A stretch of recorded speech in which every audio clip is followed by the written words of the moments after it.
Hello, everyone, and welcome to Be My Guest with me, Mary Honan, on LíR Media TV, supporting the Samaritans Limerick and Tipperary. And my guest today is a lady who's working in an area close to my heart, given that Be My Guest supports the Samaritans here in Limerick. And that's Michelle Cope, all the way from Georgia in the United States. Hello, Michelle. How are you? Hello, Mary. How are you doing? I'm good. I'm good. Oh, technology again, it's after taking us quite a while to actually get started. Technology is wonderful, as I said yesterday, but until it isn't, Right. you know, Exactly. until everything goes wrong, then it's the worst thing that was ever invented was technology. Michelle, you're the founder of the Yellow Elephant. Perhaps you'd like to tell us what the Yellow Elephant is. Yes, it's a suicide awareness ministry that addresses the elephant in the room. That's hence the why it's called Yellow Elephant. It was founded and it's yellow because of a verse, John 1:5. The light shines in the darkness, but the light hasn't overcome it, and that's also the world color for suicide awareness is Yeah. yellow. And it is just basically, it was started in memory of my friend Christina that died by suicide, completed suicide in May of 2012. And in 2015, I was just thinking about her and her love for elephants that not many people knew about. But it just had like a light bulb moment, and it spoke to me. I went home and drew the elephant, and hadn't drawn in 20 years, had not drawn. And so I went home, did that, and from the beginning, it had the little semicolon tusk that you see on the elephant because your story's not over yet. It's basically all we do is use a decal, and it became a decal. You can put on surfaces, and when you see it, it doesn't have any really words on it to explain what it is or a number. It just says, what's that mean? And so therefore, it gives that person that has the elephant that control to say, hey, it's my story, or I'm an ally, or I've lost somebody to suicide. And so therefore it gives that dialogue in a more non-confrontational way, and it can help in that stigma. And that's what the main premise has been since the beginning. Is that one of your own actual drawings? Is the elephant actually your own drawing? Yes, ma'am. I actually have the I meant to get the drawing off my mantle. If you'd like to see it, I can. I have it on my fireplace. Yes. Is it okay if I go and get it real quick? Absolutely. I'll walk with me, and I'll show it. It's in a frame. So. But Michelle, it's never more important than it is right now with COVID. I mean, I think anybody who's feeling suicidal or feeling anxious or feeling alone, it's duplicated right at this present moment because of the feelings of isolation that many people are feeling. And when you don't have somebody to talk to in normal times, or you feel that elephant in the room at normal times, it must be, the elephant must be much, much larger it is. During COVID-19. It is, and it's the thing is, the sad thing in here in Georgia, cuts are being made, for mental health, and just that's not what needs to happen, and it's kind of like a fine line with kids going back to school. Their mental health, they need to go back to school, but the same as like, do we protect them from COVID, or do we protect them from their health, mental health, and so my daughter's going back to school in 2 weeks, and seeing her home isolated, she's 9 years old, and has been not good for her. She is craving, like she told me one day, Mom, I said, Maisie, we were talking about chores. And she's like, I said, you need to help with it. She's like, well, you don't help that much. I said, I do what I can. I work and pay the bills. She's like, going to work is a privilege. You see people. And that's out of the mouth of babes, really, when you think about it. Yes, ma'am. And that was really an eye-opener, because just have her be at 9 years old to say that was heartbreaking. Yes. And it was just like, it put me in my place for a second. Like, oh yeah, my life hasn't changed. I'm still working as I work in the healthcare field, and it has not changed at all. I'm working, seeing patients, it's changed with protocols, but I still go every day, same routine. Are you a nurse? I'm a certified ophthalmic assistant. I work with eyes. So Right. pretty much yes, ma'am. So, but, so, and the thing is, suicide before the COVID in the United States since 2014, suicide was the second leading cause of death for 10 to 34-year-olds. And so, and that's been a number. How much of that do you attribute to the media and TV, TV and I suppose, when friends see one friend die by suicide, and copycat, you see some cases here in Europe anyway of some very sad cases of a few friends dying one after another by suicide and by the same form of suicide as each other, and they term they term it as copycat suicides, and that where people feel they can't go on without their friends, or they want to they just can't cope with life. How much of that do you see? As a lot. You see those attempts because they don't realize the sense of how final it is, that the younger, they see it as, oh, that's why we had to change the verbiage when you talk to kids or teenagers, like, do you instead of saying, do you want to commit suicide or complete suicide, do you have a plan to kill yourself? You have to put those words out there. And I've learned this in trainings because they see that, they hear that, and they're like, oh, they didn't maybe not know is it final. And it's such a final solution to a temporary problem in many respects, because that, as you talk about that white, that pink, that yellow elephant, that elephant that's inside in the room all the time, that people try to gloss over, try to ignore, hoping that the person, if we don't talk about it, it'll go away. But it never does unless you actually sit down, or not everybody is equipped for sitting down and listening to somebody with mental issues, but if they can be guided to go to the right person. Right, and that's what we do. I'm not a counselor.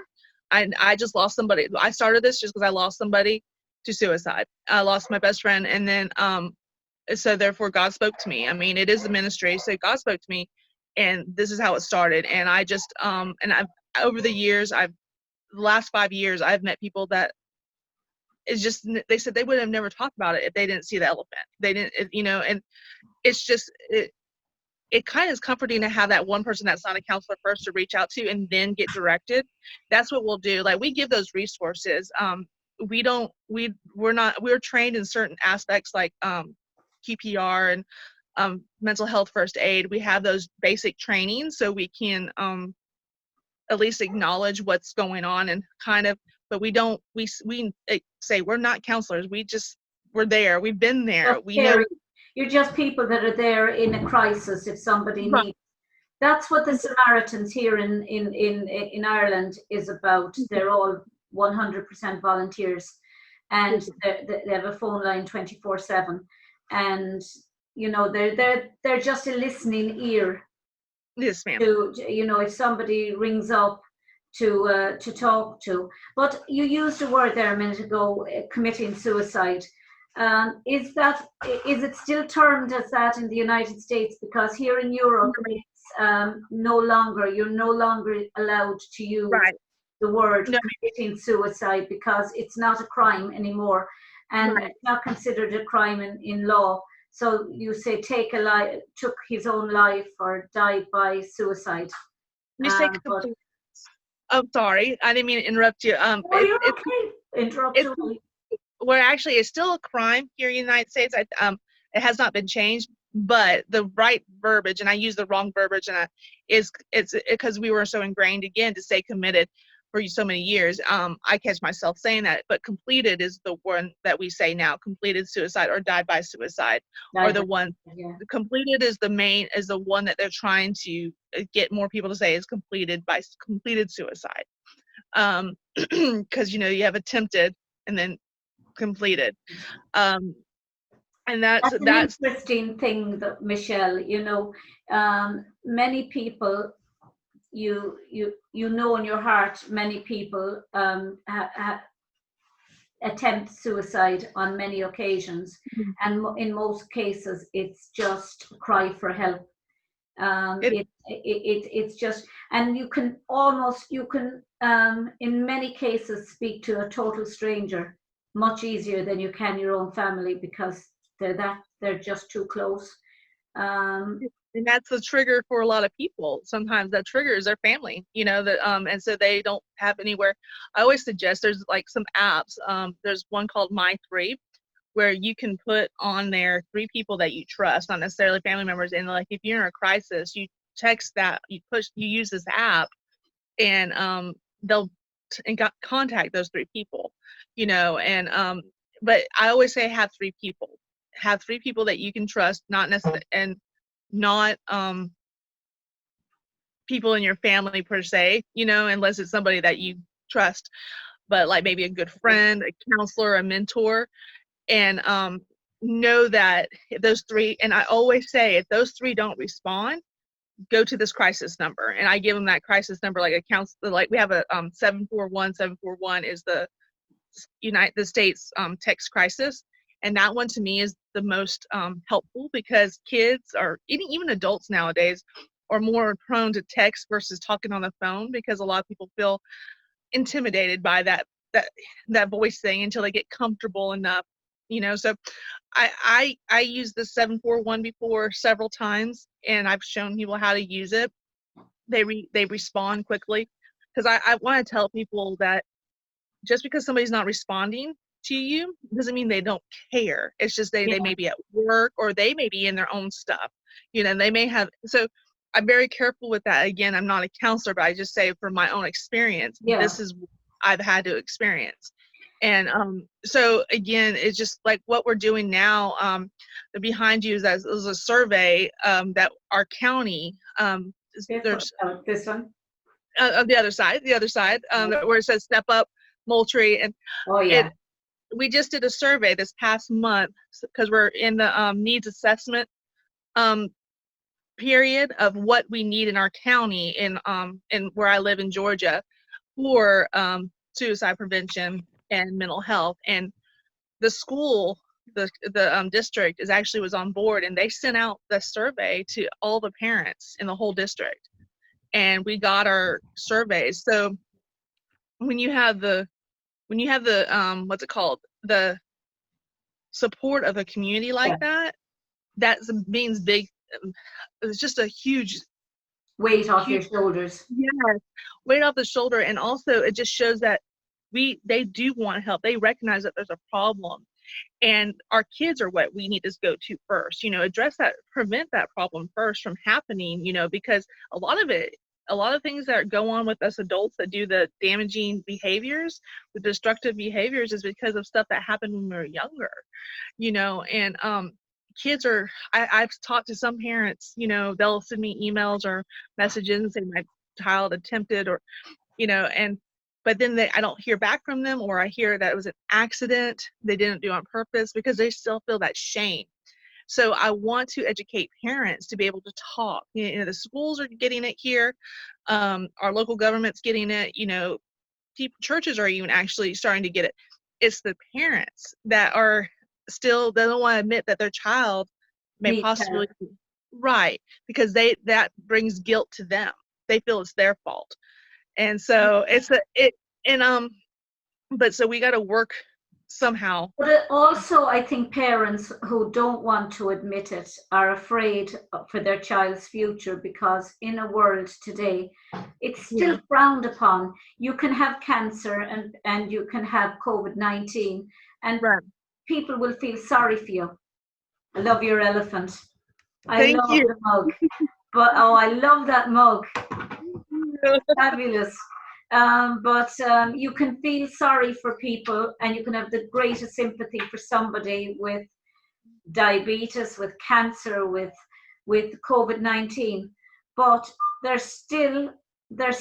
still areas that sadly are taboo for many people, and alcoholism and mental health issues are too. And they're both illnesses as well. One is of the mind, and the other, well, both really, I suppose, are emotional issues. And you need somebody to talk to. And sometimes, as I say, it could be somebody completely strange to you that you could just sit down opposite in a canteen or a cafe or a bar and just pour your emotions out to, because you're never going to see them again. But Michelle, how much of it do you think is connected to inactivity with youngsters, a feeling of not belonging, a feeling of not being part of something that gets you out of your mind for a while?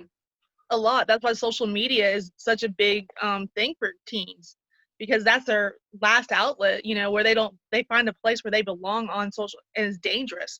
You know, it's a dangerous thing, because it's good. Social media is great to a point, you know, and look, we connected on social media, you know, but at the same time, that's why we have such a huge presence on social media like Facebook, Instagram, and Twitter, is because we recognize that's where the children are, and adults, you know, that's where people are nowadays. But and this, we're still sensing for that belonging in our 30s and our 40s, 50s. And so it is a big, and especially with COVID and not being able to go anywhere, and this is their only lifeline that they really have right now is social media. But it can be insidious as well, Michelle, the social media, especially when it puts unnecessary and unnecessary expectations on youngsters, you know, about their body image, about how they look, how they sound. You know, you see youngsters starting up their own little blogs and that, and the criticism that they're leaving themselves in for is just, you want to be incredibly strong-minded and strong-willed, I think, to be part of this social media kind of to have a social media presence. You need to be incredibly strong, and these message boards, you know, for different groups, and that these private message boards where people can be anonymous on them, they're even more insidious, because the person that's saying these things about you could be your next door neighbor, and you're talking to them every day, and then you start getting paranoid.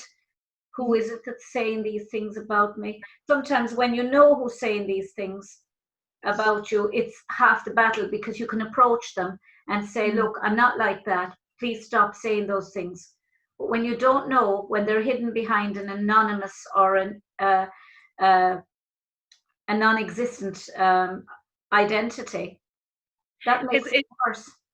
Oh, it does. And see, it gets me is you're absolutely right.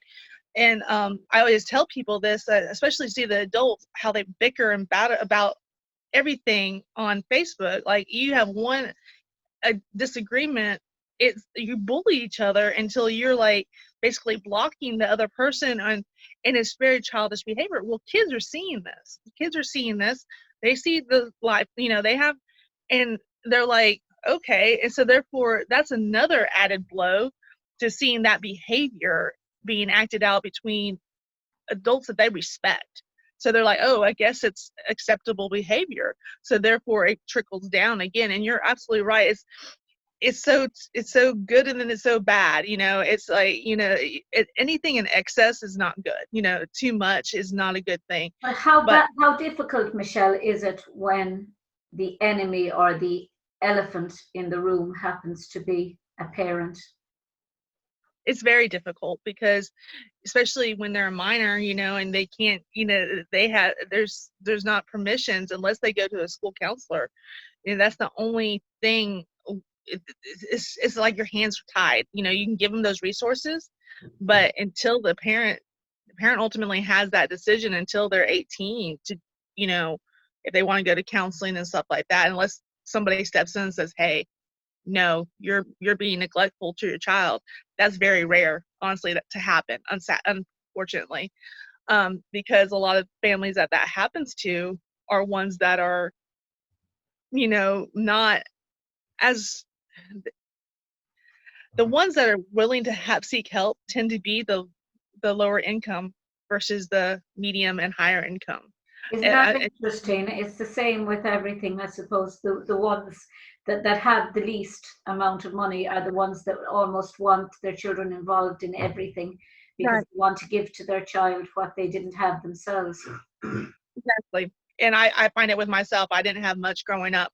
And I see it, my daughter, I want her to make sure she has, the proper, and the fact that she's talked to me, like told me about me going to work, as a privilege as a 9-year-old. And when she was 7, she told me she wanted to not live anymore. And because she was bad, she felt she was bad to me and that she missed her dad. That is awful. That's simply awful. I mean, how much of that is peer pressure?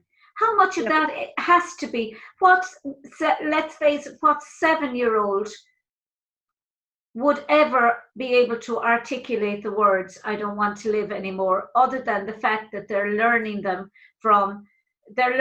from their friends, who are learning it from social media and from the TV, and this constant barrage of negativity that seems to be in the media nowadays.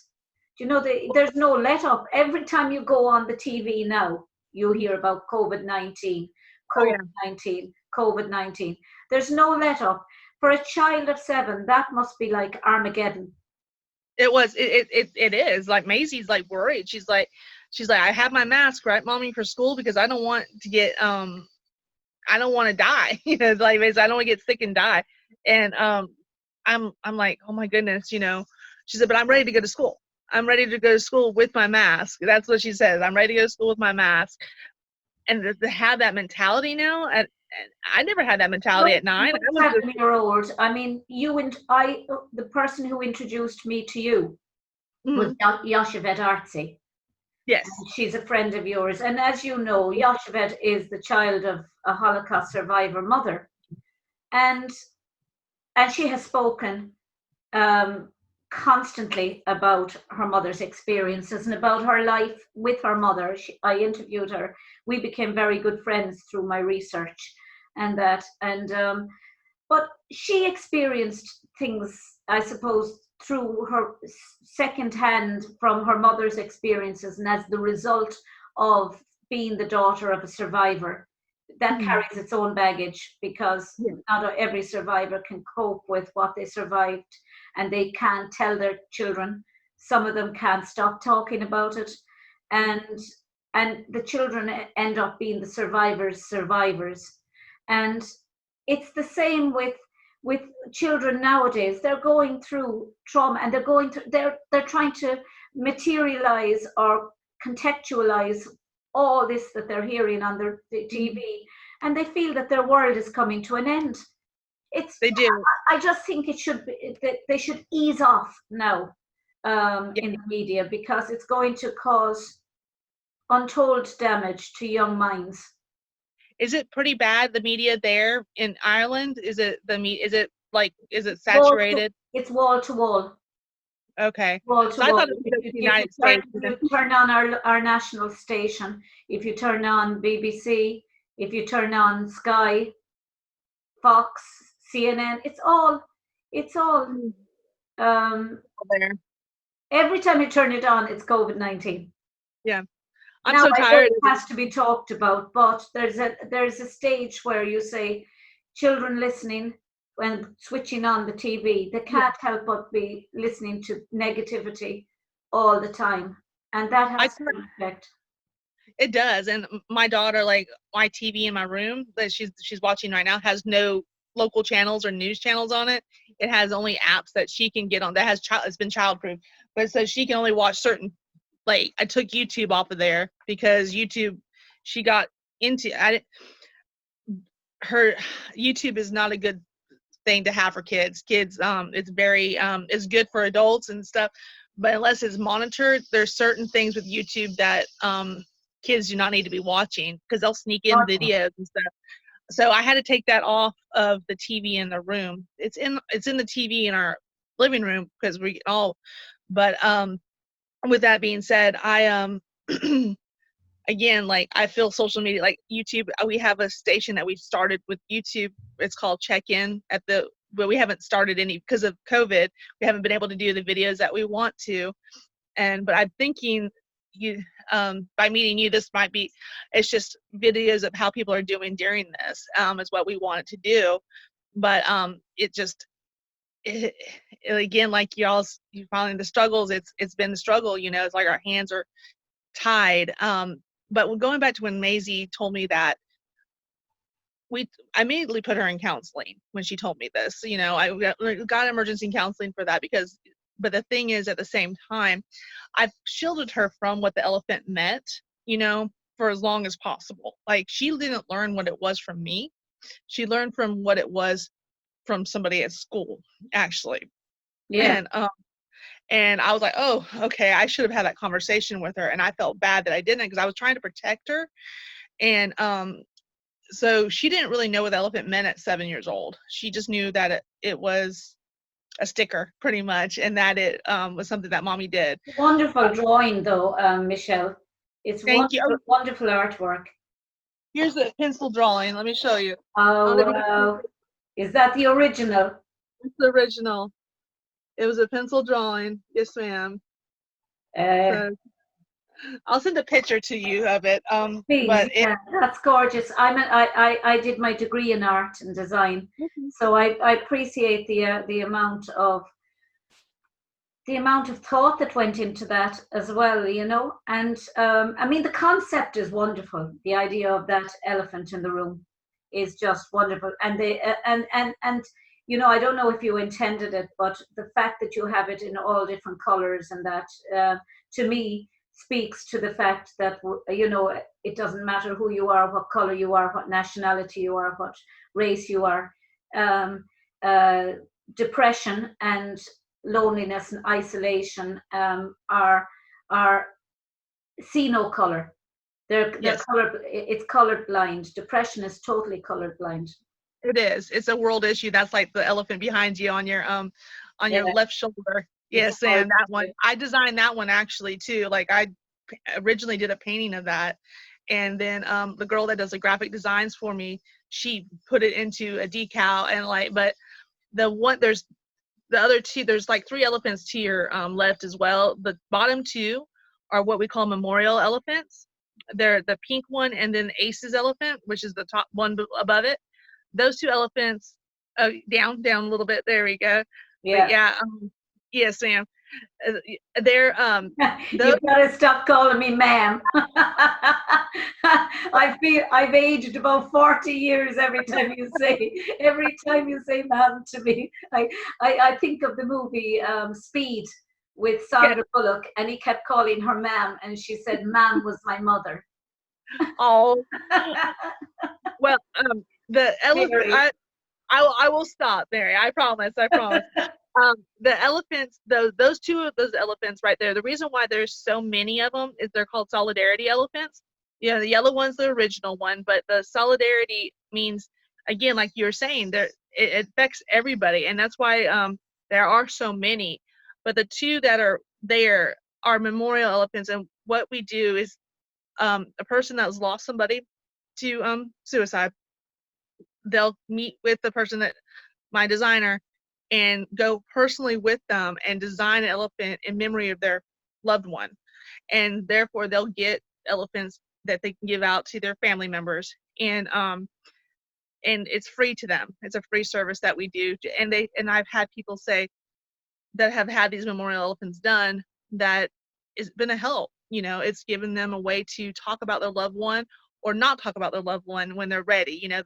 People will see the elephant, was like, what's the elephant mean? And like, oh, I like elephants, or it's just something I saw, or this is a memory of my loved one that I lost. Do you ever think of getting them made into pendants, or a necklace, a necklace for around on a chain that people I would love to. close to them? because 1 second now, this is just going again. The light is refracting off it, so I'll ask that question again once I can actually get this to steady. It's very bad today, very bad. Now it's gone again. 1 second now. Oh God. I can't because I have a green screen in the backpack. 1 second now. Oh. That is going to help me to try and get the light. You got help, yay! I got help. He arrived at last. No, it's still jumping. It's not more to do with it. Now hold it 1 second, Pat. Oh, it just starts at the bottom, and I see if I put this to the front of it, whether it'll actually. It was fine. Fine. Yeah, I think that's okay now. Oh, starting to no, leave the lights the way, Pat. Thank you. Thanks a million. No, it's just the least little flicker of it will actually set it off the wrong way. Now, yeah, oh God. This is just horrific now. Technology.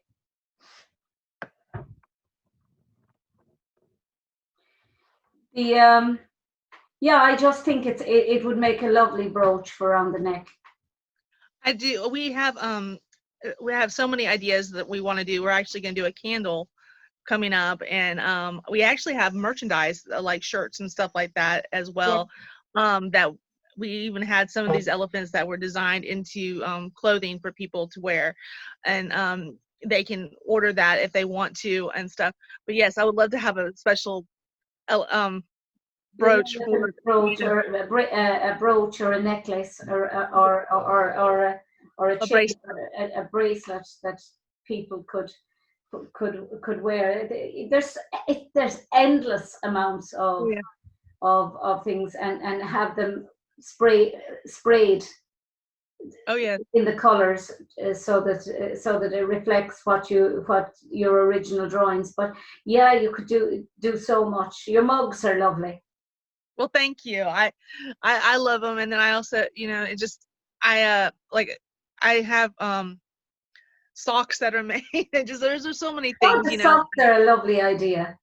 Yes, I have to go find the pair. I have a pair of socks, but I truly love that. That's what it's. Every time you see it, it just starts that conversation, and so that's what it's meant for, But there is, when you see it, and people are like, why do you not have words on the elephant? Why do you not have like the website and stuff like that? I said, because that's the whole point of it. It's a conversation starter. I want you, when you see it, what's the elephant mean? And it's funny, I'll get people send a picture of it like on somebody's car, like in another city or anything like that. And they're like, oh, I saw the elephant.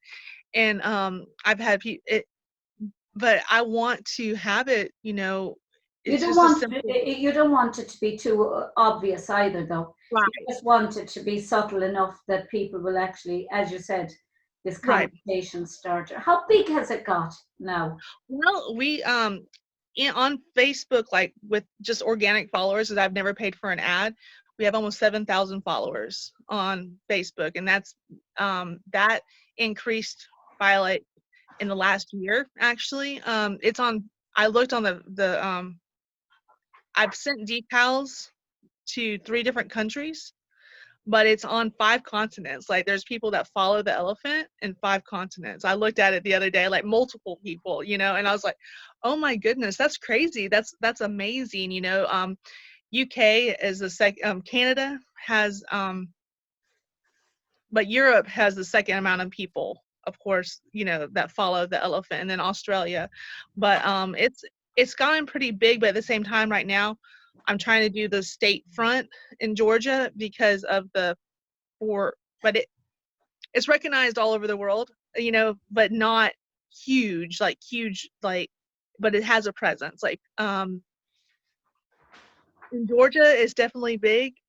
Uh, there's a organization called NAMI, and NAMI Georgia has recognized the elephant, which is a huge thing. When a state organization that's a national organization knows what the elephant is, that's pretty cool. I had a TV show, it's called A Million Little Things.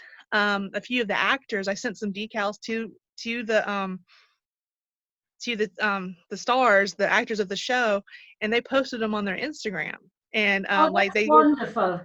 Yes, I tried to look for that picture to send you, and it was like about 5 or 6 of the actors sent, they had a little picture with themselves and the elephant, and so that was pretty cool. And the show comes on after Grey's Anatomy, and it's in its third. It'll be in its. We here at LíR would be honored to be associated with you in some way.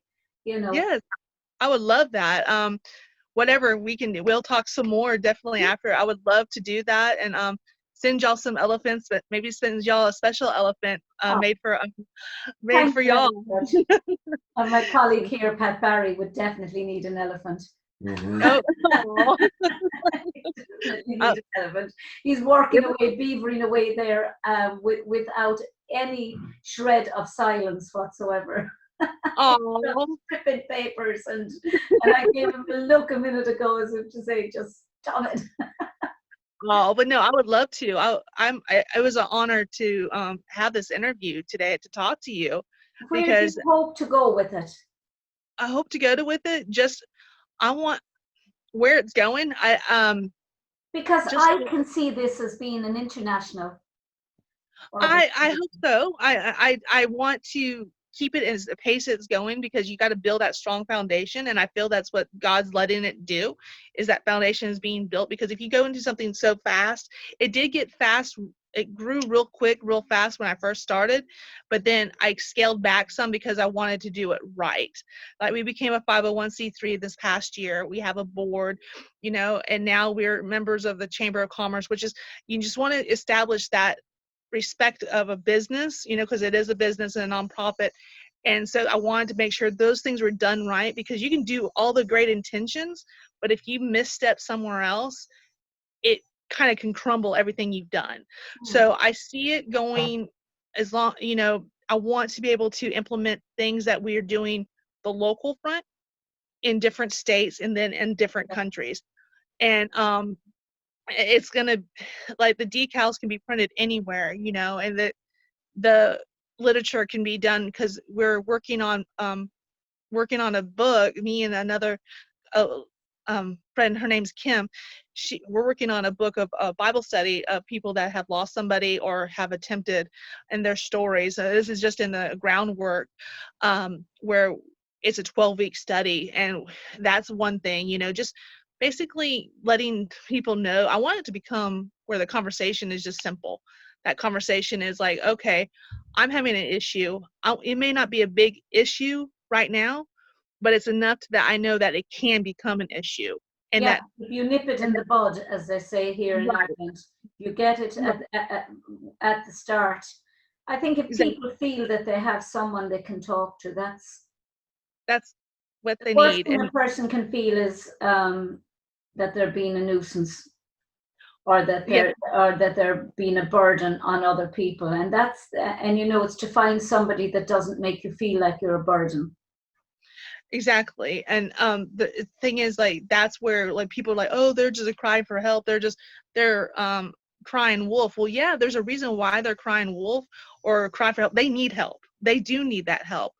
And so therefore, even though you may think it's absurd, that's not for you to think that it's absurd. Get them the help that they need, and then it's their own choice for accountability after that. And the thing is, like, with us, we help, one of our funds that we have is called the Elephant Love Fund, which helps with people that have lost somebody. We'll help pay part of the funeral. or ceremony if they need That's a counseling. lovely idea. It's something that I felt like because a lot of people that die by suicide or complete suicide, they don't have life insurance, or they're younger, so you're not going to have that money set That's aside.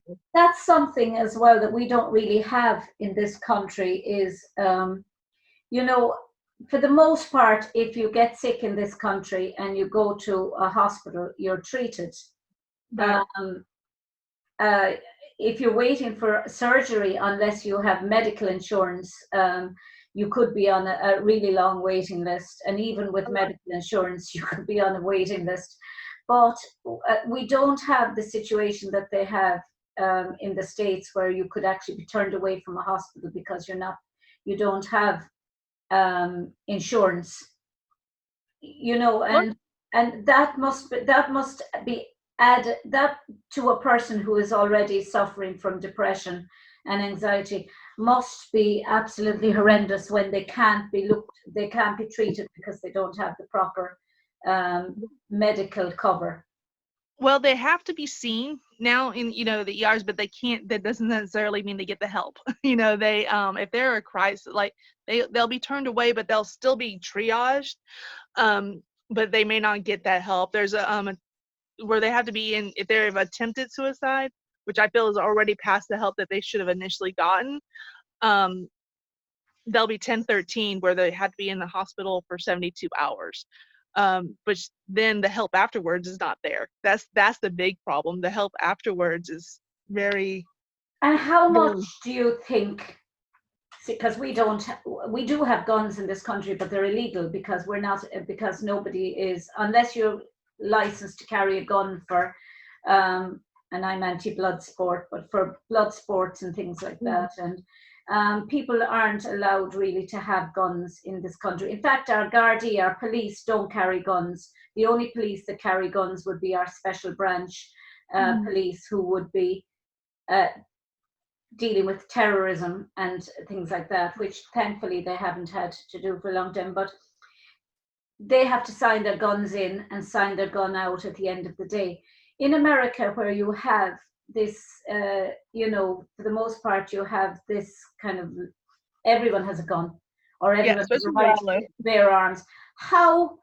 When a person is emotionally disturbed anyway, and and if they are threatening or attempting to take their own lives, how easy must that be when they have a loaded gun, or they have a weapon that's just so easy for them to actually make that permanent solution to a temporary problem easier? You know, It it, can, you yes, know, ma'am.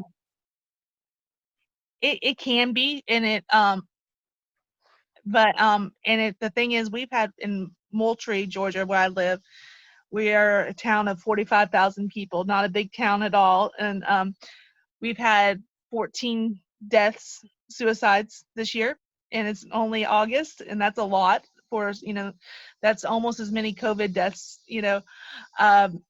With that being said, most of them have been by hanging, and that so if somebody's going to do it, they're going to do it. But guns, yes, there's actually the who we partnered with.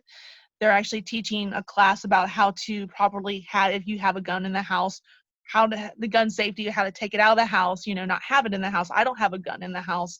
As I'm just fearful of it. I feel that you have to have proper training and respect. But I'm not a big, because guns are everywhere here in the South. Shooting is a huge thing. And but I feel that if it's readily available to somebody and they're ready to take their life, yes, they're going to use that means. we don't And see we don't get America's desire to arm, because here in Europe, I suppose, well, certainly in Ireland and in the UK, it's right. The UK police don't carry guns either, I don't think. No, they don't. But again, for for terrorism, they do carry guns in the UK, but we don't here in Ireland. Not since 1939, since the foundation of our state. And I don't think we get the idea that people are so obsessed with having their guns, because we think like this is no longer the founding fathers of America going with muskets and big muskets. These are, semi-automatic rifles and and machine guns that they can have a license to carry, and in the hands of a very dangerous mind, a person who is completely deranged. That can be catastrophic. And why bring added problems on a society by having such access to a dangerous weapon that's put in the hands of a person who is emotionally unstable anyway, Right. who feels like going out but taking others with them. And that I feel that guns, I'm not a big proponent of guns. I've never have been. But I do know if it's it's such a, I feel that I just so grew up with having guns, and it was such a natural thing, around here. Yeah. I was born in the West in California, and moving to the South is so different. It's such a different world. So I know people that hunt, and I know people that are that carry guns, for protection, and most of them, for the most part, sorry, that was a ESPN coming in on my phone. They have a respect for it, but then there's people that don't have a respect for it. They just have a gun to have a gun, and those are the scary situations, and those are ones that you're like, are they a ticking time bomb? Are they going to use that on themselves? Are they going to use that on somebody else? Why do they need a gun? And you're absolutely right, and it's a fine line here, but I do know, like I said, I've been watching statistics. Hangings have become increased by 60% in the United States as a form of suicide, because it's easier. It's easier to find something in the room to hang them, versus getting into the gun cabinet. Because and so therefore even overdosing has subsided as much as hangings. I mean, there's still more shooting deaths and overdoses, but the increase of hangings has just, like, wow, 62%. That's a big increase, in the last 5 years. And like I said, over half of the suicides this year, and just in our hometown, were hangings. And so they're gonna, men are most likely gonna do it. When they think about it, they're not gonna attempt it. They're gonna follow through. Women, we do more attempts. Statistically, we attempt it more. But that's more of us knowing. So that the men are going to use that more lethal method, and be more private. Women, we're going to be found easier than men. Men tend to go off into the woods or off somewhere in their car, or, and or they're more. Well, I love that phrase that you have there, the quote here: men aren't trash, women aren't crazy. Everyone's damaged, most are distracted. Everyone needs healing. Not everyone's aware. If what, how to heal. Nobody has all the answers. Be patient, be transparent, be compassionate, be open to love, be the light. Yes. I think that just speaks everything, and I mean, it just brings up a thought that came to me. Do you feel, we're living in a society where men are constantly, it seems like men are constantly being bashed in the media, and we could talk about Me Too, the Me Too movement, and everything, which was, I mean, whereas it was a very positive movement for the most part, there was this attitude in some quarters that men are always wrong and that men are awful, and then you have men who are being abused in their homes by wives, and they can't say it because it's not a cool thing for a man to come out and admit that he's been abused by a wife who's probably half his size.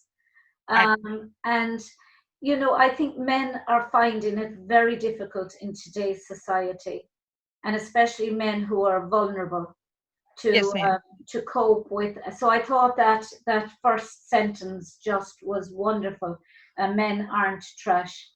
Do you They're know? not, and you know, it's one of the highest statistics is the men between 40 to 65 of suicide. White males actually in the United States, and then American males right behind there. But then we also have Native American men that are, you know, they're on reservations here in the United States, and that's a high suicide statistic. Um, the lowest statistic actually in the United States of all, it's not men, but is African American females. They're the least. That's the lowest statistic for a group of different races and demographics Isn't that of suicide. interesting? They attributed it to and this is one of my colleagues, Dustin. He told me it attributes to their resilience, you know, and so it's like why the white male is the highest, you know, in the statistics in the, you know, age category. The African American female is the least, you know, or the black. And so it's amazing where the demographics go. But then you have this lump group of people, kids and young adults, 10 to 34, that is the second leading cause of death, and continues to be for 6 years now. You know, And I don't know you can't not see a correlation between teenage suicides and social media and media in general. This yeah. this proliferation of, when I was growing up, here in Ireland, in England, we had TV before, certainly before Ireland, and we had colour TV. And here in Ireland, it only black and white TV came out, and you only saw up to about 9 o'clock at night. But you were out most of the time, out with your friends, and I was involved in Irish dancing, so I was always active. Right. And I think nowadays children are more sedentary. They're inside in their homes, they're on computers, they're on Mhm. games, computer games. Everything is about a square box with a camera in front of them. And their inability to socialize has been stunted. They think they're socializing because they're having a conversation with somebody on the other side of a screen, in the other side of the world. But Yes. the physical communication with with another human being isn't, unless they're part of a sports team. You know, how do you feel about that? I agree. They're not as active, and this then the COVID even makes it even worse. You know, my daughter, she'll go outside, but she has nobody to play with because where we live, you know, we live out in the country, and there's no other kids really near us. So, and don't want to bring somebody over because you don't know where they've been, and you don't want to risk exposure. So, yeah, no, they're in this, and then they're in these like alternate universes, like, you know, by playing these games, there is like not, it's like reality, there's like a sense of loss of reality once they get online, but then also when they get into these games like Fortnite or Roblox or anything like that. You know, there's several different games. I'm not even in tune with all the games, but again, they're talking to somebody that may be double their size, you know, double their age. You know, they may be like a 40-year-old person acting as their, and As a so child? yeah, they're a predator pretty much, or they're just playing the game. But at the same time, it they shouldn't be playing against kids, but it just gets skewed. All this reality gets skewed, and so therefore they do think these are true friends. They do. You're right, because my daughter, like, I didn't know what Roblox was. I had to stop Roblox after I did some research. You know, I was like, oh, we're not doing that anymore. You're not playing that, and because of the there's like little hidden things in there. But she had gained some weight, and because she was this is when she was doing the Roblox at first before I knew exactly, and she wasn't outside, but now she's going outside, even though she's riding her bike, but she has nobody to play with. But still, I try to keep, like, she doesn't have her tablet with her right now, or my computer. I've hidden it because she was getting to a point where it was like, my little girl is Vanity. she's going down that rabbit hole, and I didn't want her to do that, and nobody wants that. But at the same time, it's like it's the only connection they have with anybody right now. So therefore, on the tablet, there's like a messenger thing that I have that only people I know, their kids are on it, that she can talk to, because like she had gotten onto TikTok, and I was like, oh no, and so it's just, there's so many, and I feel that when computers first came out, like the internet and everything, I got like where I was in the chat rooms, I remember I was younger, I was like 19, 18, I was like getting in the chat room, and it'd be like 4 hours later done, and like, oh my, and it's like 2 in the I know morning. it's so easy to forget, to lose all track of time when you're on the internet, or when you're editing something. But one second, Antley. It's so easy to lose track of time when you're on the internet. You could be editing. I could be editing a show, and next I look and it's 3 in the morning, and I'm thinking, my God, where did that go to? But Michelle, it was absolutely delightful talking to you. Yes, ma'am. And you've got to stop it, Mary. Yes, Mary. It was a great. And I'll keep looking at myself in the camera, thinking, have I aged that much since I started talking to Michelle? But we would definitely, LíR Media TV, we would be honoured to be associated with you in some way. So, if we can try and work something out, we should keep likewise. Yes, Mary. I definitely would love to be in contact with y'all. Again, it was an honor to have this interview.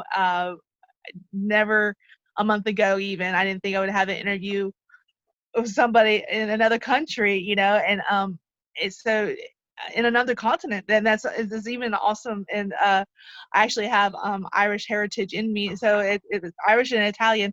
So it's kind of like, I get to have the whole thing. A deadly combination, Michelle. Oh, I know. Deadly combination. My dad's side is Irish, and then my mom's side is Italian. So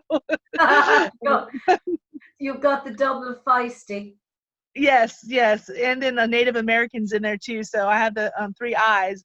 I'm. My mother was Irish, my father was English, and his mother's people were Welsh and Jewish. So it's they're feisty people and survivors. Yes. You talked there earlier about the African American women, that they're resilient. Mm-hmm. And I think, and you talk about, and I can understand that sense of resilience, because when I was researching, it's amazing, Holocaust survivors and people who survived the camps, the one thing that they said that was important to them, and the one thing that they clung to, was hope. They could survive without food. They could survive for long periods without water. They could survive without religion. But the one thing they couldn't survive without was hope. And I think when hope is gone, or when you feel hope is gone, that's when people tend to think towards suicide and become completely depressed. But when you have that hope that things might get better tomorrow, today is lousy, but tomorrow will be great. Yes, and that's why John 1:5, like some people, not, and necessarily, I know not everybody's in religious, but the John 1:5, the light shines in the darkness, but the darkness hasn't overcome it. There's always that light in the darkness, and that's why it's so important. It's like the elephant's kind of like a light bulb in the darkness. You got to give the elephant love. You got to address it. You got to know that it's there, because it needs love and it needs to be addressed. And therefore, so you can grow and help some others. And I thank you again for this opportunity to get the word. My absolute pleasure, Michelle. And keep in contact with me. Yes, definitely will. And I will send you some more stuff and through email, and then we can see how we can connect. And Yes. So Well, you. from Ireland to Georgia. Goodbye and God bless. You too. God bless. Bye Thank you. bye. Bye bye, Bye. Michelle.